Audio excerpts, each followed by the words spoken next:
नमस्कार. गुरुचरित्र अध्यात्म या माझ्या युट्यूब चॅनलमध्ये मी कल्याणी तुम्हा सर्वांचे मनापासून स्वागत करत आहे.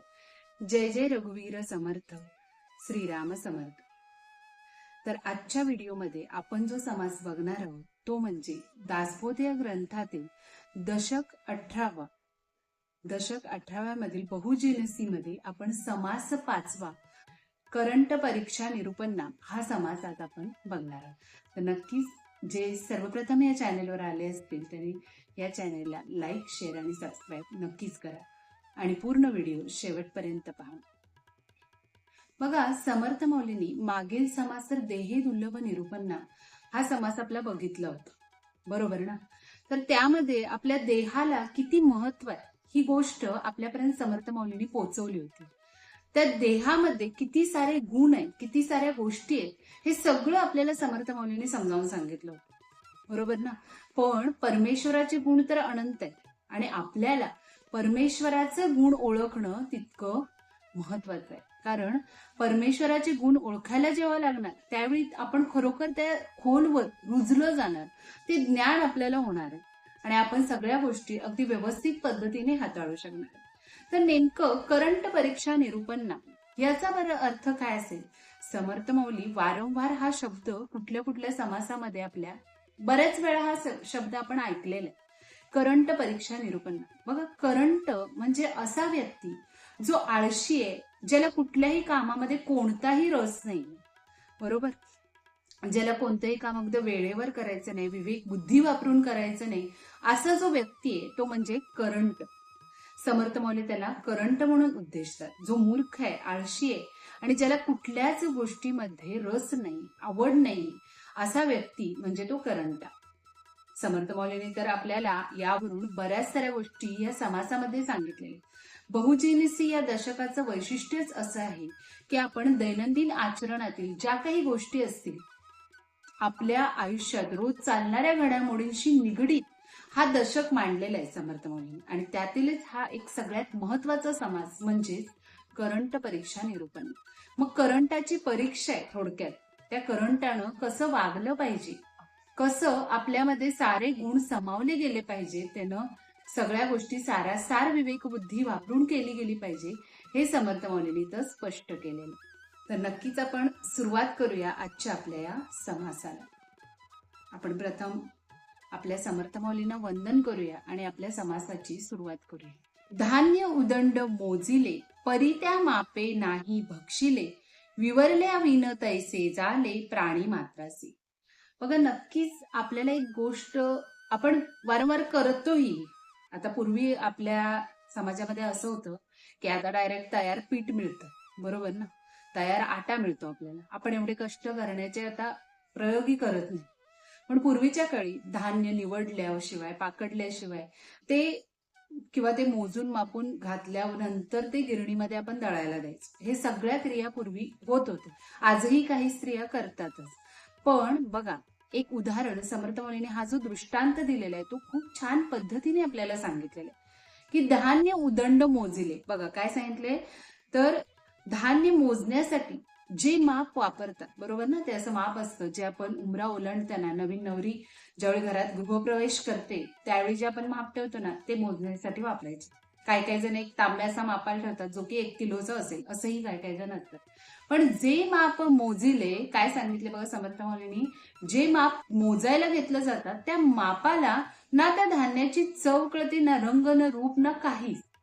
जसे ही सृष्टी आपली नश्वर आहे, फक्त दृश्य बघण्यापुरती आहे, तसंच त्या मापाचंही तसंच आहे. माप कसं आहे, त्याला ना चव कळते, ना रंग रूप कळतं, काहीच कळत नाही हो त्याला, त्या धान्याच्या मापाला. पण तो त्याचं काम वर्षानुवर्षे करत असतो. त्याला त्याचं काम करायचंय, तो त्याचं काम अगदी उत्तमरित्या करत असतो, बरोबर ना?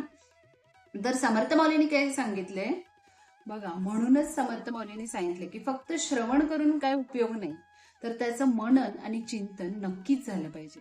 कारण बघा, आपण नुसतं अन्न बघून पोट भरतो का? नाही. ते जेव्हा आपण अन्न ग्रहण करतो, त्याची चव, रंग, रूप सगळं बघून तो ग्रहण करतो, त्यावेळी त्या अन्नाची आपल्याला किंमत म्हणा किंवा त्याचा आस्वाद जो काय असेल तो घेतो. पण जर आपण समर्थ मौलींचा सांगण्याचा उद्देश काय, फक्त जर तुम्ही गोष्टी अशा पद्धतीने हाताळल्या की जर तुम्ही ते बघितलंच नाही, फक्त बघितलं आणि ते आचरणातच आणलं नाही, नुसतं श्रवण केलं. कान हे फक्त एक माध्यम आहे, बरोबर ना? कान हे फक्त माध्यम आहे श्रवण करण्याचं, पण ते आचरण करण्यासाठी तुम्हाला त्याचं मनन चिंतन केलं पाहिजे, तर त्या गोष्टी व्यवस्थित रूपाने आपल्याला साध्य होतील. पाठ म्हणता आवरेना, पुसता काहीच कळेना, अनुभव पाहता अनुमाना मध्ये पडे. बघा, काही लोकांना ना खूप पाठांतर असतं, इतकं पाठांतर असतं. बघा, विद्यार्थी दशेत असताना ना तर सगळीच मुलं पाठांतर करण्याचा प्रयत्न करत असतात 5वी नंतर. त्याच्या आधी काही कोण विचारही करत नाही, पण 5वी नंतर मुलं नक्कीच विचार करतात. अगदी आहे तसा लेसन पाठ असतो, पण नक्कीच त्या मुलांनी तो गहन अर्थ समजलेला असतो का? जर आपण एखादा पाठ, आता आपल्याला मोठं झाल्यावर कळतं की आपण शाळेत असताना जर एखादा धडा असेल, चॅप्टर असेल, तो अगदी व्यवस्थित पद्धतीने एक स्टोरी टाईप जर डोक्यात ठेवला तर तो नक्कीच आपल्या डोक्यात राहू शकतो. कारण ते काही गणित नाही, स्टेप्स आपल्याला लक्षात ठेवावे लागतात गणितामध्ये, हे मान्य आहे. पण एखादा आपल्या हिंदीचं असेल, इतिहासाचं असेल, ह्या सगळ्या ज्या गोष्टी असतात त्या अशा लक्षात ठेवल्या असत्या तर आपल्याला त्यातील जो मेन गाभा आहे तो समजून जातो. पण मुलांचं कसं होतंय, जे काही पाठ करतात त्यातली मधली कुठली तरी लाईन विसरली की पुन्हा पहिल्यापासून त्यांना करावं लागतं. कारण का? त्यांनी ते फक्त पाठ केलेलं असतं, त्याच्यातला अर्थ समजून घेतलेला नसतो, आणि त्यामुळेच हे असं होतं. काही लोकांना माहित आहे, सगळ्यांनाच तुम्हाला, की काही लोकांना सगळं रामरक्षा पाठ असते, मारुती स्तोत्र पाठ असतं, कुणाकुणाला मनाचे श्लोक 205 ओवी सगळं पाठ असतं. पण समजा ते तुम्ही त्या ओवी नुसत्या जगाला दाखवण्यापुरतं पाठ असता कामा नये, तर त्या आचरणात आणणं महत्वाचं, बरोबर ना? कारण आचरणात जोपर्यंत तुम्ही ती गोष्ट आणत नाही तोपर्यंत त्याचा काहीही उपयोग नसतो. म्हणून समर्थ माऊली सांगतात की येथे अनुभवाचे, इथे समर्थ माऊलींनी या ओवीसाठी महत्व सांगितले. अनुभव आपल्याला घेता आला पाहिजे. नुसती ज्याने भक्ती अनुभवली नाही त्याचे बोलणे हे काय असतं, कोरडेच असतं, वरवरचं बोलल्यासारखं तो बोलत असतो. बघा, जसं जर तुम्ही विचार करायला गेला, एखादा वैद्य पुस्तक वाचून डॉक्टर बनलेला आहे, जसं की आपण मुन्नाबाई MBBS पिक्चर बघितलेला, बरोबर ना? सगळ्यांनीच बघितलं असेल. तर त्यामध्ये बघा, पुस्तक देखील वाचलेलं नसतं त्यानं, असाच डॉक्टर बनतो.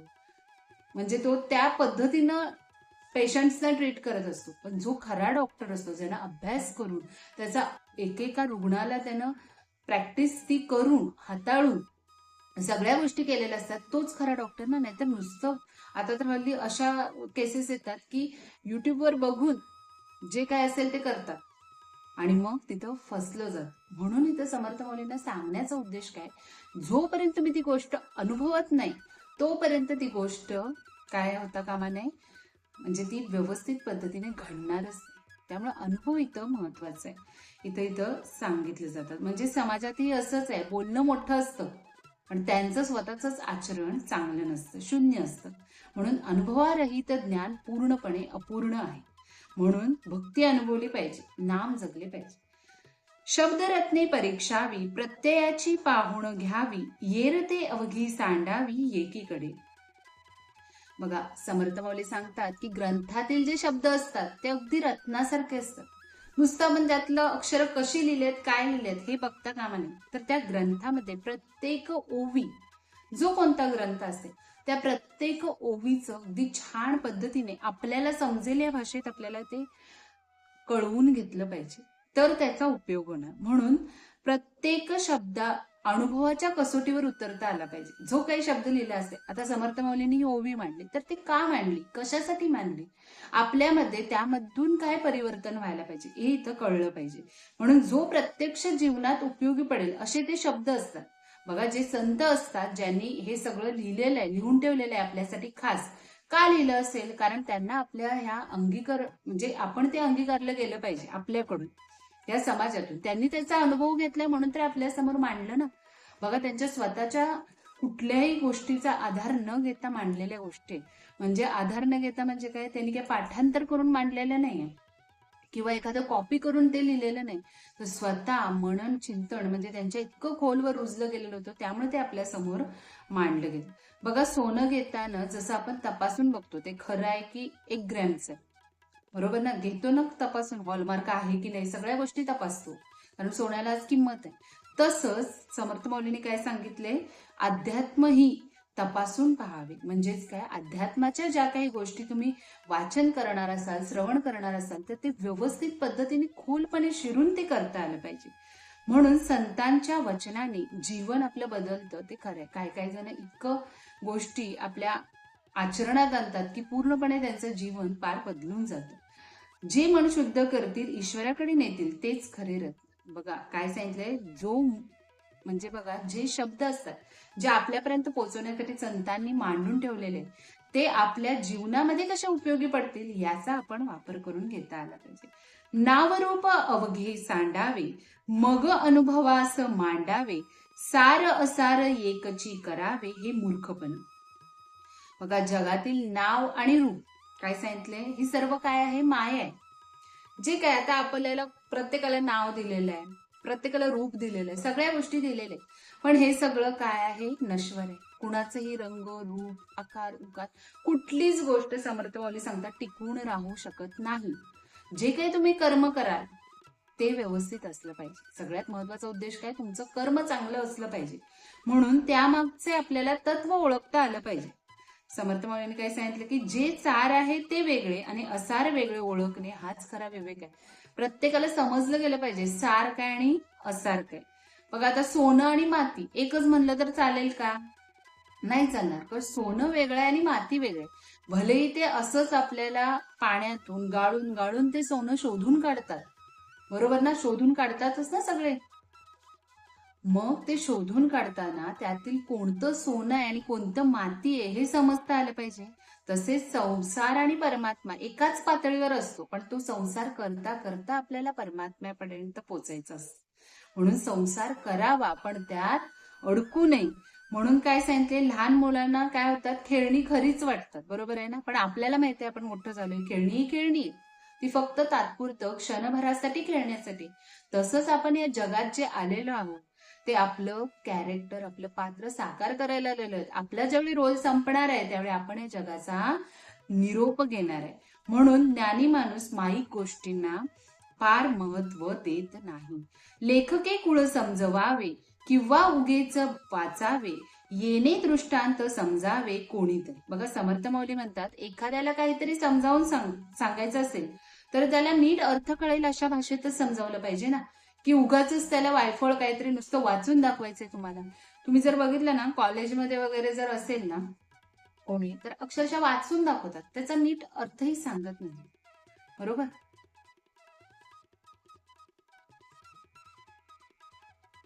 पूर्णपणे सगळ्या गोष्टी नुसत्या वाचून दाखवल्या जातात. मुलांना ते कळो अगर नाही कळो. म्हणून फक्त वाचन करून उपयोग नाही. आपण जे वाचन करतो ना ते नुसतं करून, म्हणजे आता बाबा आपण एक ठरवलं की 7 दिवसाचं मला पारायण करायचंय, मग ते नुसतं वाचतोय आपण, त्याचा अर्थ वगैरे काहीच माहित नाही आपल्याला, फक्त वाचतोय, फक्त म्हणजे वाचनच चालू आहे का, आणि पटापट वाचतोय, नाही संपवायचं आहे ना आपल्याला त्या वेळेत, आणि आपल्याला बाकीची बरीचशी कामं असतात. त्यामुळं आपण फक्त वाचन करतोय. मग बघा गावातील जसं तुम्ही निरक्षर माणूस असेल एखादा आणि त्याला कागद वाचून दाखवला, त्याला काहीच कळत नाही, लिहायला तर येतच नाही, आणि वाचलेलं तुमचं समजती नाही कुठली भाषा बोलते, अशा पद्धतीने आपलं जोपर्यंत आपण त्याचा गहन अर्थ समजून घेत नाही. आता ह्या प्रत्येक ओवी मागे किती रहस्य दडलेले आहेत बघा. नुसती ओवी वाचली तर पटकन आपल्या तेवढं लक्षात येत नाही, हा बाबा एका लाईन मध्ये आपल्याला अर्थ कळतो, पण या ओवी मागं किती काय काय दडले, समर्थ माऊलींनी ते दडवून ठेवलेलं आहे, ते आपल्याला इथं समजलं जातं. म्हणून संतांनी नेहमी लोकभाषेत उपदेश केला, कारण लोकांच्या जीवनात बदल पडणे हा त्यांच्या मागचा उद्देश होता. म्हणून कीर्तनकाराने विद्वत्ता दाखवण्यासाठी नव्हे तर लोकांचे कल्याण व्हावे, लोकांना म्हणजे आपण कीर्तन करतोय हे दाखवण्यासाठी नाही, तर लोकांचं त्या मागून कल्याण व्हावं, लोकांनी काहीतरी 4 गोष्टी चांगल्या शिकाव्यात या उद्देशानं ते कार्य केलं गेलं पाहिजे. जेथे नाही समजावीस तेथे अवघी कुसमुस, पुसोच आता वसवस वक्ता करी. बघा काय सांगितले, जेथे वक्त्याला नीट समजावून सांगता येत नाही, जो कोणी वक्ता असेल, जो निरूपणकार असेल, किंवा जो कोणी आपण कीर्तनाला प्रवचनाला गेलो तो सांगणारा मनुष्य असेल, त्याला जर समोरच्याला सांगता नाही आलं की बाबा, किंवा त्याच्या काही शंका असल्या त्या त्याला सांगता नाही आल्या, तर त्या वक्त्यामध्ये काहीच अर्थ नाही होत. बघा काय काय वेळी अशी कुजबूज होते श्रोत्यांमधून की एखादा प्रश्न विचारला जातो पण त्याचं उत्तरच माहित नसतं, कारण तोही ते पाठांतर करून सांगत असतो. त्यामुळे त्याला माहीतच नसतं की ज्याला स्वतःलाच विषय समजलेला नाही तो इतरांना काय बरं सांगणार. म्हणून आजही लोक प्रश्न विचारला ना की रागवतात, कशात बरं हा मला प्रश्न विचारला असेल, शे मला ह्याचं काही उत्तरच येत नाही, उगाच मला विचारलं आणि उगीच मी कीर्तन केलं, अशा पद्धतीने लोकांच्या मनात त्या शंका उपस्थित होतात. म्हणून ज्याच्या हृदयात राम आहे तो काय असतो, शांत असतो. बरोबर आहे ना. ज्याच्या हृदयामध्ये राम आहे त्याला सगळ्या गोष्टी माहीत असतात. पूर्णपणे त्याचं जे चित्त असतं, जे शरीर असतं ते रामरूपी झालेलं असतं. म्हणून समर्थ माऊलींनी सांगितले की नाना शब्द एकवटिले, प्रचितीविना उपाय केले, परी ते अवघेची व्यर्थ गेले, फळ प्रसंगी. बघा काय सांगितले, नाना ग्रंथातील शब्द गोळा करून. बघा काय सांगितले समर्थ माऊलींनी की अनुभवाशिवाय ज्यावेळी तुम्ही बोलता त्यावेळी त्याचा काही उपयोग नसतो. तुम्ही तो अनुभव घेतलाच नाही आणि तुम्ही तो लोकांसमोर मांडताय, त्याला काही अर्थ नाही. बघा सभा रंगवता येईल, सभा रंगवशिला, मधनं विनोद करशिला, चुटकुले सांगशिला, बरोबर सभा रंगेल तुमची, पण लोकांच्या मनापर्यंत ती गोष्ट पोचणार नाही. आता जसं आपण छत्रपती शिवाजी महाराजांचा पिक्चर बघायला गेल्यावर, चित्रपट बघायला गेल्यावर आपल्या अंगावर शहारे येतात, सगळं अगदी आपण त्यावेळेत गेल्यासारखं वाटतं. जसं आपण संभाजी महाराजांचा पण पिक्चर बघितला त्यावेळी आपल्याला तसंच अनुभूती आली. मग ज्यावेळी तुमच्या ती छाप मनापर्यंत उमटली गेली पाहिजे, जो कोणी सांगणारा असेल त्याच्याकडून. म्हणून शब्द नव्हे तर अनुभव महत्वाचा आहे. संतांचे साधे शब्दही प्रभावी असतात, कारण त्यामागे काय असतो, अनुभव असतो. म्हणून त्यांचं आपल्याला इतकं खोलवर रुजलं जातं आणि त्यांच्याबद्दल खास आकर्षण आपल्यामध्ये निर्माण होतं. मग कीर्तनकाराने फक्त कोट्या कविता रचना करून जर मांडल्या तर ते तात्पुरतं असतं, कारण त्यांनी ती रचलेली तर नसते मुळात, कारण ते संतांनी पूर्वीच्या आपल्यापर्यंत ते पोचवलेले आहे. म्हणून ते फक्त कीर्तनकार सांगत असतात.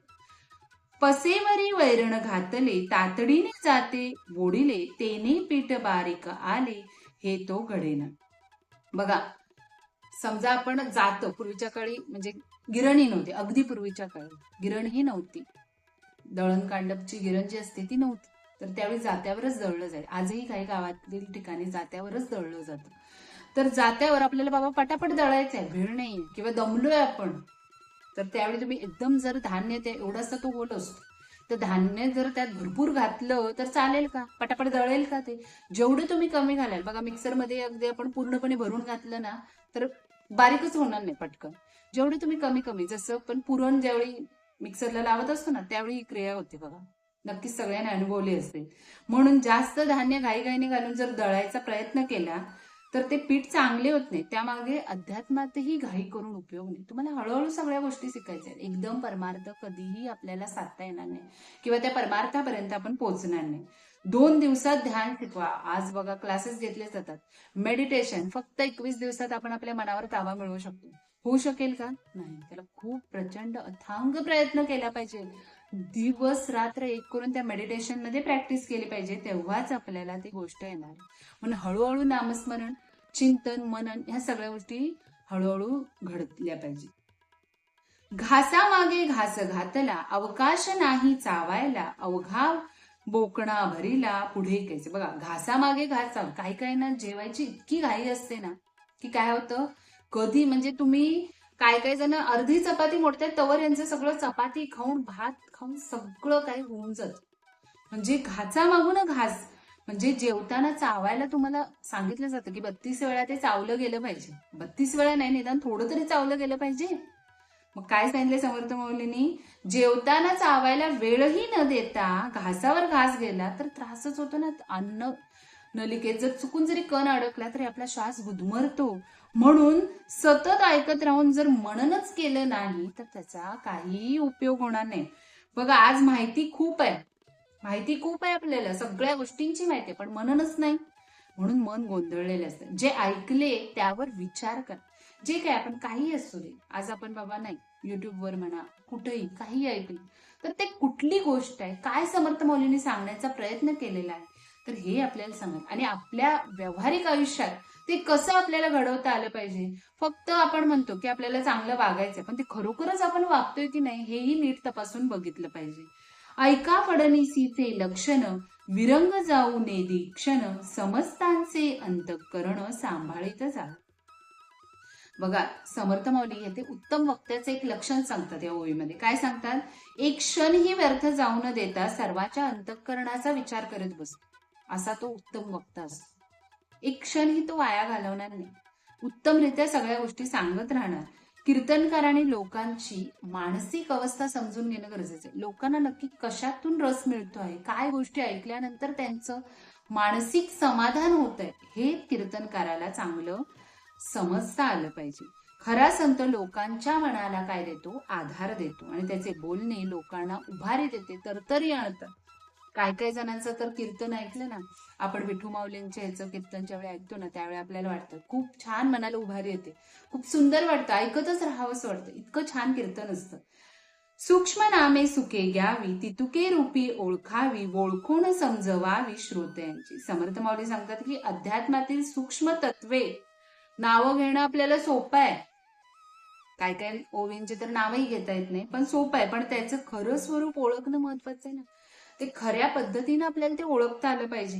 म्हणून स्वतःला अनुभव नसताना मोठमोठ्या गोष्टी बोलणं काय आहे? निरर्थक आहे. स्वतःला काहीच अनुभव नाही घेतलेला. अजून आपण म्हणतात ना, आपण म्हणतोय बघा लहान मुलं, त्यातून अजून वर आला नाहीस आणि तू काय करतोय? भाषण देतोयस, लोकांना समजावतोयस. म्हणून आधी आपल्याकडून तेवढं 4 पावसाळे जास्त गेले पाहिजे, तेव्हा आपण ते सांगू शकतो. खरा वक्ता तोच असतो, तो प्रथम समजून घेतो आणि मग प्रेमाने श्रोत्यांना समजावतो. बघा, संतांचे बोलणे साधे असते, पण हृदयाला ते काय होतं? भिडतंय, अगदी मनाला उभारी देते. आज अनेक कठीण शब्द वापरून विद्वत्ता दाखवतात काही काही जण, पण लोकांच्या जीवनात ते बदल नाही घडवत. वाटतंय खूप अशी ग्रंथ रचना करतात, ओवी रचना करतात, पण ती स्वतः देखील माहित नसते आणि लोकांना देखील ते समजावून नाही सांगू शकत. समशा पुरता सुखी होती, श्रोते अवघे आनंदती, अवघे क्षण क्षणा वंदिती, गोसावियांसी. बघा, लोकांच्या मनातील शंका ज्यावेळी दूर होतात, बरोबर ना, लोकांच्या मनातील शंका दूर झाल्या की त्यांना आनंद होतो. बऱ्याच साऱ्या शंका प्रत्येकाला पडलेल्या असतात. जेव्हा एकदा त्या दूर होतात ना, त्यावेळी सगळ्या गोष्टी अगदी व्यवस्थित पद्धतीने होतात, त्यांचं अंतःकरण शांत होतं. आणि अशा ज्ञानी संतांना लोक आनंदाने काय करतात? वंदन करतात. जे ज्ञानी संत असतात, जे अगदी छान पद्धतीने सगळ्या गोष्टी लोकांपर्यंत पोहोचवतात, त्यांच्याबरोबर ते मांडून व्यवस्थित सांगतात, त्यांच्यामुळे लोकांचं मन काय होतं? आनंदित होतं. बघा, ज्ञान हे लोकांच्या समस्या सोडवण्यासाठी असतात. एखादं ज्ञान ज्यावेळी एखाद्या व्यक्ती सांगत असतो, ते ज्ञान लोकांच्या समस्या सोडवण्यासाठी असावे, ना की त्या वाढवून ठेवण्यासाठी. समस्या सोडवता आल्या पाहिजे, केवळ वादासाठी नाही. संत तुकाराम, नामदेव, ज्ञानेश्वर तसेच आपले समर्थ माऊली लोकांच्या मनाला आधार दिला म्हणून आजही आपण त्यांचं स्मरण करतो, आजही त्यांना आपण आठवतो, आजही त्यांचे सगळ्या ग्रंथरचना आपण पाहतो. म्हणून कीर्तनकारांचे काम लोकांच्या मनातील अंधार दूर करणे हा आहे. जी काही अंधश्रद्धा असेल, ज्या काही गोष्टी असेल, ते दूर करणं आहे, बरोबर ना. समशा पुरता वंदती, समशा न पुरता निंदिती, गोसावी चिनचिन करीती, कोण्या हिशे. बघा, जोपर्यंत लोकांच्या मनातील प्रश्न सुटतात तोपर्यंत ते आदर करतात. एकदा का सुटले की झालं, पण समाधान झालं नाही तर मात्र निंदा करतात. हे देखील खरं आहे. जर एखादा प्रश्न सोडवायचा प्रयत्न केला कीर्तनकाराने, पण त्याचं समाधानच लोकांपर्यंत झालं नाही, तर ते निंदा करतात. काय हा बाबा मला समजावतो. समर्थ सांगतात की वक्त्याने याचा राग मानू नये. जर कोणी असं म्हणाल की तुम्ही जे काही सांगितलं ते आम्हाला कळालंच नाही, तरी त्याचा राग मानू नये. लोकांच्या प्रश्नांना उत्तर देण्याची तयारी असली पाहिजे, बरोबर ना. लोकांनी कितीही वेळा जरी प्रश्न विचारला तरी त्याचं उत्तर देता आलं पाहिजे. ज्ञानाचा संयम आणि नम्रता आवश्यक. संयम, कंट्रोल असणं ना, खूप आपल्या सगळ्या प्रश्नांचं उत्तर तेच आहे. आणि वेळ हे एकमेव औषध आहे आपल्या आयुष्यातील सगळ्या गोष्टी व्यवस्थितपणे सुटण्यासाठी. कीर्तनाने सांगू की संत कधीही रागावत नाही, तर ते प्रेमाने समजावतात. शुद्ध सोने पाहून घ्यावे, कसी लावणी तावावे, श्रवण मनने जाणावे प्रत्ययाचे. जसं आपण मगाशी म्हटलं की सोनं घेताना जसे कसोटीला लावून तपासतात, म्हणजे तो एक दगड असतो, त्याला त्या दगडाला घासून बघितलं जातं की ते सोनं खरं आहे की खोटे. हे फक्त त्या सोनारांना जमतं. ते अध्यात्म या अनुभवाच्या कसोटीवर वापरता आलं पाहिजे. मग अध्यात्म जो करतोय त्याला देखील त्या गोष्टींची जाणीव असली पाहिजे. फक्त ऐकणे म्हणून सत्य मानू नये. फक्त ऐकलं, बघा काय काय म्हणतात, काय की मी ऐकलं त्यांच्या मागे चाड्या करताना, काय करताना, बरोबर, पण तुम्ही डोळ्यांनीही बघितलं गेलं पाहिजे. त्याची जी खात्री पडताळणी असते ती देखील केली पाहिजे. म्हणून ह्या 3 टप्प्यातून त्या गोष्टी गेल्या पाहिजे, तेव्हाच ती खरी म्हणू शकतो आपण. समर्थ माऊली आपल्याला काय शिकवतात? तर विवेक शिकवतात. कसा विवेक असावा, कसं कसं आपण विवेकानं वागावं. म्हणून अंतःकरण नव्हे तर अनुभूती महत्वाची. अंतःकरण नाही तर त्याची अनुभूती घेणं महत्वाचे आहे. कीर्तनात आपल्याला उदाहरण काय दिलं गेलं पाहिजे, की औषध घेतल्यावर रोग कमी झाला तरच त्यावर विश्वास बसतो. बरोबर ना? औषध जर घेतलं आणि त्याचा काहीच फायदा झाला नाही, बरोबर, काहीच फायदा झाला नाही, तर त्या आपण औषधाला काय नामरूपी म्हणतो. काहीच उपयोग नाही औषधाचा, असं सरळ सांगतो. बरोबर ना? तसंच आहे. म्हणून काय सांगितलंय, तर भक्तीत देखील आपल्याला अनुभव घ्यायचे. वैद्याची प्रचिती येना वेधा परती होईना आणि रागे जावे जना कोण्या हिशोबे. बघा काय सांगितले, वैद्याचे औषध घेतले पण रोग बरा झालाच नाही तर इतरांवर राग काढण्यात अर्थ नाही. बरोबर, वैद्याचं औषध घेतलं पण रोग बरा झाला नाही तर इतरांवर राग काढून उपयोग आहे का? त्याचप्रमाणे स्वतः साधना केली नाही. बघा, आईनं साधना केली आणि मुलाला वाटलं की नाही मला आता 100% मार्क मिळाले पाहिजे, होईल का? तुम्हाला देखील तो प्रयत्न केला पाहिजे. तुमच्या अभ्यासातही प्रयत्न केला पाहिजे. नामस्मरण झालं पाहिजे, साधना झाली पाहिजे, तर तुम्हाला यश मिळणार. नाहीतर मिळेल का? नाही. म्हणून प्रथम स्वतःकडे पाहावे. दोष बाहेर नसून अनेकदा आपल्यामध्येच दोष असतात आणि हे ओळखता आलं पाहिजे. राम नाम घेतो पण मनात द्वेष ठेवतो, का उपयोग आहे? बाजारात येतो आणि राम नाम घेतो, मग ते मनापासून घेतलं असेल का? नाही. इतर कल्लोळ आहे बघा. म्हणून समर्थवाली नेहमी सांगतात की शांततेत नामस्मरण आपलं घडलं गेलं पाहिजे, तर उपयोग असतो. खोटे खोटेची चालेना, खोटे कोणास मानेना, या कारणे अनुमाना खरे आणावे. बघा, खोटेपणा फार काळ काही टिकत नाही. खोटं बोललो एखाद्या गोष्टीसाठी आपण, पण कधी ना कधी तरी ते बाहेर पडतच. जसं आपण पिक्चर्स बघतो त्यामध्ये दाखवतात मर्डर केलाय, खूप सगळ्या गोष्टी व्यवस्थित पद्धतीने केलेल्या, पण होतं काय उपयोग? शेवटी पोलिसांना कळायचं ते कळूनच जातं. म्हणून जर अनुमानाला जर अनुभवाची जोड दिली तर तुमची सगळी व्यवस्थित पद्धतीने गोष्टी हाताळल्या जातात. म्हणून जगात दिखावा खूप आहे, बरोबर, पण सत्याला कसलीही भीती नसते. संतांचा मार्ग हा सत्याचाच आहे. सत्य हे सूर्याप्रमाणे ढगाने झाकलं तरी पुन्हा ते प्रकटतं. लिहणे न येता व्यापार केला, काही एक दिवस चालीला, पुसता सुरनीस भेटला तेव्हा कुठे. एखाद्याला हिशोब ठेवता येत नसेल पण त्याचा व्यापार काही दिवस चालेल, हिशोब ठेवताच येत नाही, सगळी मांडणी करताच येत नाही, म्हणजे किती खर्च केला, किती आपल्याला मिळाले, हे सगळं काही त्याला मांडताच येत नाही, पण तपासणी झाली की सत्य बाहेर येते. मग समजून जाते की आपल्यामधून काय काय चुका झाल्या. तसेच अनुभवाशिवाय केलेले अध्यात्म फार काळ टिकत नाही. जीवनाचा हिशोब शुद्ध असावा. आचरण आणि वाणी यात फरक नसावा. तुमच्या वाणीमध्ये सगळं गोड गोड बोलता येईल पण आचरण करताना अजिबात नाही. मनात कटुता आहे, द्वेष आहे, सगळं चालेल का? नाही. तर इथं 2 मनुष्यांची संगती झाली म्हणायची, बरोबर.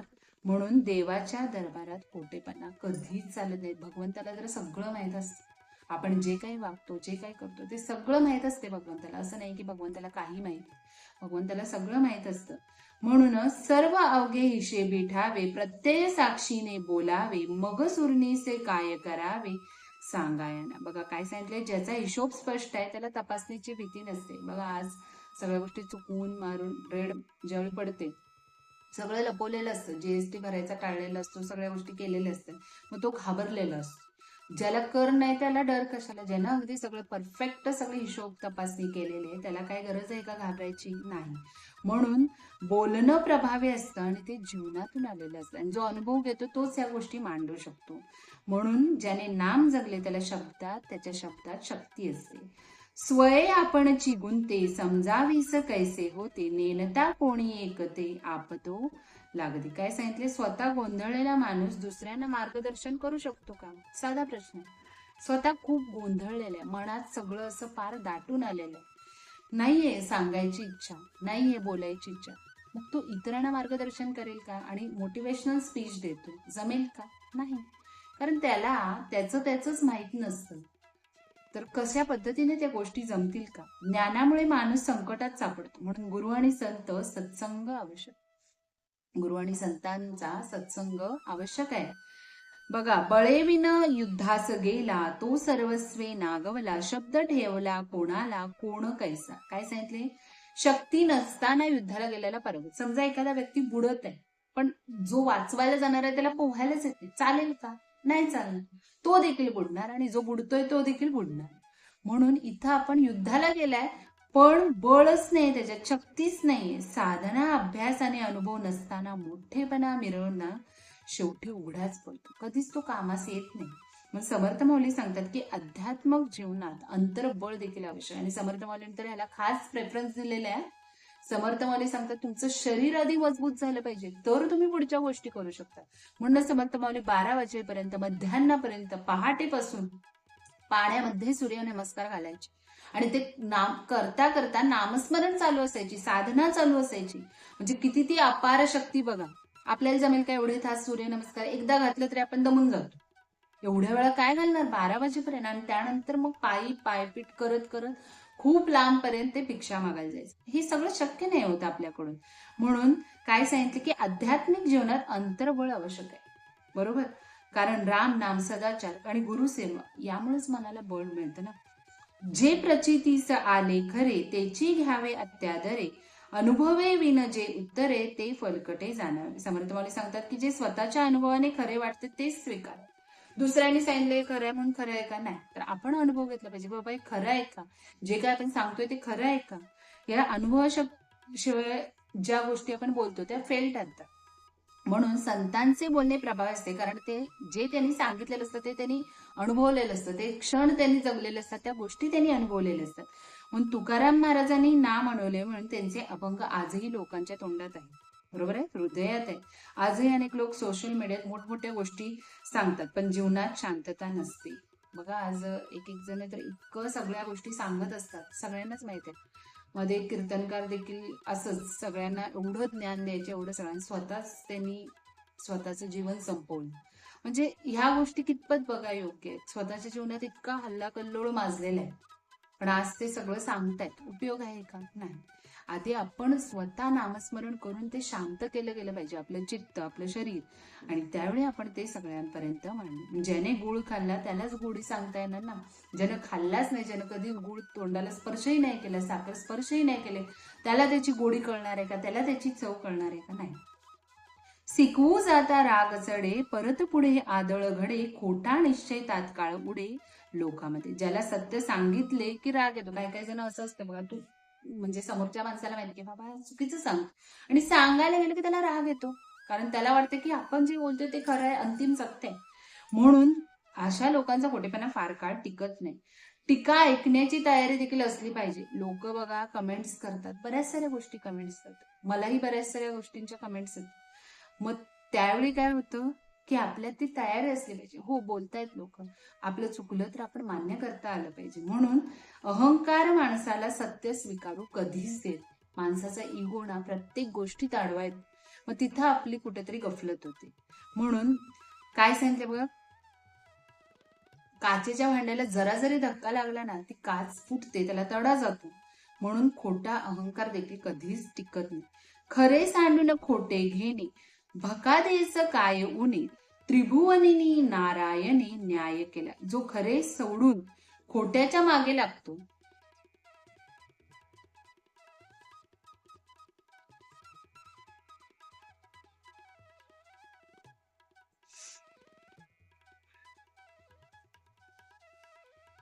त्याची फजिती निश्चित आहे. जो खोटेपणाच्या आधारावर आपलं जीवन चालू करतो ना, ज्यानं बऱ्याच साऱ्या गोष्टी लपवून ठेवलेल्या असतात आपल्या मनात, त्या कधी ना कधीतरी बाहेर पडतात आणि त्याची फलप्राप्ती त्याला मिळतेच. म्हणून काय सांगितलं, खोटेपणा सुरुवातीला गोड वाटतो, चांगलं वाटतं, सगळं काय व्यवस्थित चालू आहे, आपण काय झालं खोटं बोललं तर असं देखील वाटतं मनाला. पण कधी ना कधी तो थोडाफारच काळ असतो, नंतर ते आपणच सगळं आयुष्य कडू व्हायला लागतं किंवा शेवटी दुःख येतात. विवेकानं आपण सत्य स्वीकारता आलं पाहिजे. मग त्यासाठी आपल्यात विवेक पाहिजे. सगळ्यात महत्वाचं काय आहे? विवेक. सारासार विचार करून विवेक बुद्धी वापरता आली पाहिजे. राग बघा, रावणाने जर अहंकार धरला म्हणून संपूर्ण लंका नष्ट झाली. त्याने जर अहंकार धरला नसता तर झालं असतं का? असं सगळी लंका जळली असती का? तो मेला असता का? नाही ना. म्हणून इथं अहंकार सगळ्यात मोठी गोष्ट आहे आपल्या आयुष्यात, आडवं सगळ्या गोष्टी जाण्याची. म्हणून हे समर्थ माने सांगितले की तो न्याय सांडिता शेवटी, अवघे जगची लागे पाठी, जनी भंडा भांडो हिंपुटी कीर्तिवान. बघा, जो सत्याचा मार्ग सोडतो त्याच्या मागे अखेर जग लागते. तो सतत भांडणात आणि त्रासातच अडकतो. सत्याचा मार्ग सोडल्यानंतर चुकीच्याच गोष्टी त्याच्या आयुष्यात घडायला लागतात, काही चांगलं घडत नाही. म्हणून काय सांगितले की मानवी शांतता देखील, जी काही आपल्या मनात जी काही थोडीफार जरी शांतता उरलेली असते ना, ती देखील नष्ट होते. म्हणून खोटेपणा टिकवण्यासाठी आणखी खोटं बोलावं लागतं. मन शांत हवे असेल तर सत्याचा आधार घेणं खूप गरजेचं. अन्याय बहुतास पुरवले हे देखिले ना ऐकिले, वेडे उगेची भरी भरले असत्याचे. बघा, अन्यायाने कधी कुणाचं काही भलं झालंय का? पहिला हिटलर अन्याय करायचा लोकांच्यावर भरपूर, कारण का तर तो राजा होता म्हणून. पण त्या अन्यायाने त्याचं तरी कधी भलं झालं का? नाही, तो शेवटी मेलाच. म्हणून लोभ आणि मोह माणसाला चुकीच्या मार्गावर नेतात. आज आपण जे म्हणत असतो ना की मला घर पाहिजे, गाडी पाहिजे, बंगला पाहिजे, शेजाऱ्याने घेतले ना मला देखील पाहिजे, माझ्या दारात देखील आली पाहिजे, आपण त्याने घेतलेल्यावर खुश होतो का? नाही. आपल्याला कुठेतरी मनात लगेच शंकेची पाल चुकचुकते की नाही, आपल्यालाही ते पाहिजे, आपण का नाही बरं घेऊ शकत, असं मनाला वाटतं ना. मग हेच तर आहे ना, तुम्ही ज्यावेळी दुसऱ्यांच्या आनंदात आनंद मानत नाही तोपर्यंत काही गोष्टी होऊ शकत नाही. म्हणून लोभ आणि मोह माणसाला चुकीच्या मार्गावर नेतो. आजही फसवणूक आहे, भ्रष्टाचार आहे, सगळीकडेच चालू आहे, कपट दिसते, पण शेवटी सत्याचाच विजय होतो, हे नक्की आहे. म्हणून असत्य म्हणजे त्याची पाप, सत्य जाणावे स्वरूप, दोही मध्ये साक्षप कोणाचा करावा. असत्य हेच काय? पाप आहे, आणि सत्य हे परमात्म्याचे स्वरूप आहे, बरोबर आहे ना. असत्य ज्या गोष्टी असतात त्या पापाच्याच असतात. सत्य आणि असत्य यात निवड करताना कधीही शंका ठेवू नये, सत्याचाच स्वीकार करावा. बघा, संतांचा मार्ग कसा आहे? सगळा सत्याचाच आहे. आपल्याला माहित आहे संतांचा मार्ग कशाचा आहे? सत्याचाच आहे. त्यांच्या जीवनात निर्भयता असतात, ते कधी घाबरलेले असतात का? अगदी सरळ मनाने, सरळ हाताने सगळं समाजकार्य करत असतात सगळ्या लोकांपर्यंत. त्यांना त्यातून काय फायदा होता? पूर्वी प्रवचन करायचे, कीर्तन करायचे, काय त्यांना फायदा होता का? लोक एक एक रुपये देऊन काही येत होतील का ऐकायला? नाही. त्यांना मनातून आनंद वाटायचा, कुठेतरी लोकांना त्या गोष्टी चांगल्या सांगितलं की ते त्यांच्या आयुष्यात चांगलं बघतील असं वाटायचं, त्यामुळे ते सांगायचे. म्हणून सत्य बोलणाऱ्याला काही कधी लपवावं लागत नाही. मायेमध्ये बोलणे चालणे साचे, माया नसता बोलणे कैचे, या कारणाने शब्दाचे मूळ शोध.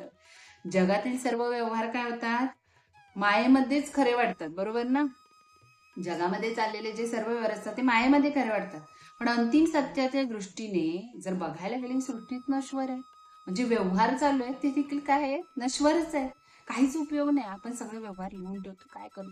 शेवटी एखाद्या दिवस एखाद्या बिझनेसमॅनचा खूप प्रॉपर्टी, करोडोची प्रॉपर्टी, पण अचानक मृत्यूच झाला, ऍक्सिडेंट झाला, काय झालं? संपलं ना सगळं. म्हणून त्यावेळी काय घेऊन जाणार होता काय तो? नाही. खूप, मग त्याच्याच मनामध्ये जे पासवर्ड दडले असतील सगळं ते त्याच्याबरोबरच गेले. म्हणून इथं सांगण्याचा उद्देश काय समर्थ म्हणाले की हे सगळं नश्वर आहे. त्यामुळे कितपत या मोहामध्ये, या लोभामध्ये अडकावं हे आपण विचार करावा. शब्दांच्या पलीकडील परमात्मा आपल्याला शोधायचा. जे शब्द आपल्या समोर संतांनी मांडून ठेवलेले आहेत त्याच्या पलीकडील परमात्मा काय आहे हे शोधायचंय. बाह्य जग बदलणार आहे पण आत्मतत्व शाश्वत आहे, बरोबर ना. माणूस संसारात इतका गुंततो की तो मूळ सत्यच विसरून जातो. वचांश जाणून सांडावा, लक्षांश विवरून घ्यावा, या कारणे शब्द मुळाचा गोवा आढळेल. शब्दांचा बाह्य अर्थ समजून घेतल्यावर त्यामागील सूक्ष्म अर्थ देखील समजून घ्यायचा. बाह्यरील अर्थ समजल, त्यातील वेलांटी काना मात्रा सगळं समजलं, पण मूळ अर्थ काय आहे, त्यात काय लपलेलं आहे हे समजता आलं पाहिजे. अध्यात्मात शब्द हे फक्त दिशा दाखवतात. शब्द काय असतात? फक्त दिशा दाखवण्यासाठी असतात, आणि अंतिम सत्य आपल्याला अनुभवावं लागतं. गुरु बोट दाखवतो पण चंद्र स्वतः पाहावा लागतो. गुरु बोट दाखवतो, तिकडे चंद्र आहे, पण चंद्र बघण्यासाठी आपली नजर पाहिजे, आपली दृष्टी पाहिजे. म्हणून अष्टदा प्रकृती पूर्व पक्ष, सांडूनी अलक्ष लावावे लक्ष, मनन सीळ परमदक्ष तोची जाणे. म्हणजे सृष्टीतील पंचमहाभूत आणि माया याचा विचार करून, बघा अष्टदा प्रकृती म्हणजे काय? पंचमहाभूत आणि ते त्रिगुण. म्हणून याचा विचार करून त्या पलीकडील परमात्म्याकडे लक्ष द्यायचं. जो सतत मनन करतो त्यालाच आत्मज्ञान प्राप्त होतो. जो मनन करतच नाही त्याला कसलं आत्मज्ञान प्राप्त होणार? नाही ना. म्हणून डोळे मिटले की अंधार दिसतो, पण अंतर्मन जागे झाले की परमात्मा दिसतो. आपण डोळे बंद केले की तर साधारण मनुष्याला तरी अंधारच दिसणार, काहीच दिसणार नाही. पण जो खरा संत असतो, जो खरा महंत असतो, त्याला ज्यावेळी डोळं मिटलं, अंतर्ज्ञान पावलं की परमात्माच दिसतो. नाना भूस आणि कण एकची म्हणते अप्रमाण, रस चोवडिया कोण शहाणा कैसी. बघा, धान्य आणि त्यातील टरफले एकसारखे कधीच नसतात. आपण त्यातलं आतलं धान्यच खातो, नक्की वरची टरफलं खातो नाही ना. म्हणून शहाणा माणूस सार घेऊन असार सोडून देतो, टाकून देतो. समर्थ माऊली आपल्याला विवेक शिकवतात, मग त्यातून आपण ते शोधून घ्यायचंय. जीवनात काय ठेवायचं आणि काय सोडायचं हे आपल्या हातात असतं. काय आपल्याला धरून ठेवायचं आणि काय सोडून द्यायचं ते आपण बघायचं. सत्संग, नाम आणि सत्य हे सार आहे आणि बाकी सगळं क्षणभंगूर आहे. म्हणून काय सांगितले की हंस दुधातून, त्याच्यामध्ये ते असं त्याच्या चोचीमध्ये एक द्रव्य असतं की तो दुधामधून पाणी पूर्णपणे वेगळे करतो आणि दूध पिऊन टाकतो. म्हणजे थोडक्यात काय, ज्यावेळी तो चोच त्या दुधामध्ये बुडवतो ते काय होतं, दूध ऑटोमॅटिकली पनीर बनतं. पनीर बनतं म्हणजे नाचतं, त्यातील पाणी आपोआपच वेगळं होतं आणि ते दूध तो ग्रहण करतो. तसं ज्ञानी माणसानं पण असं समजण्याची कुवत असली पाहिजे.